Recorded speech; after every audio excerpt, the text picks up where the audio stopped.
perasaan dia memang luar biasa, sesuatu yang saya tak pernah rasakan ketika saya berlawan di tatami. Dan bila saya keluar tu, bila saya dengar rakan-rakan teammate saya semua Singapura, saya rasa macam wah, terharu dan membuat saya nak lakukan yang terbaik lah. Tapi malangnya saya tak berpeluang untuk teruskan ke the next stage, dan saya akhirnya tersingkir. Ketika yang akhir tu, saat yang terakhir tu, saya dalam hati saya rasa macam wow, boleh lah, boleh, because I almost dapat the back, tapi unfortunately saya fall short sedikit.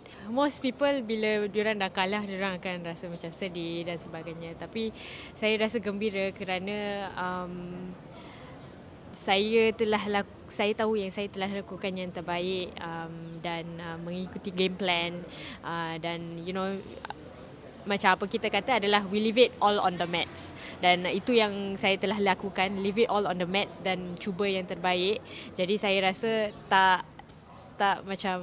tak regret. Yang paling penting dalam perjalanan ni saya rasa sokongan daripada rakan kerja saya yang tolong saya cover sikit,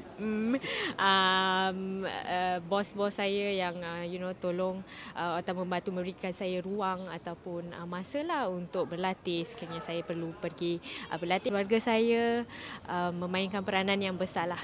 Walaupun mereka tak dapat datang ke arena hari ini, mereka tetap menonton dan bersorak di Singapura. Saya boleh dengar, saya rasa, dan juga tak tinggalkan coach daripada gym saya, Daryl, dan juga rakan-rakan yang membantu saya untuk train. Saya rasa tanpa bantuan mereka, saya tak dapat capai ataupun sampai ke tahap inilah.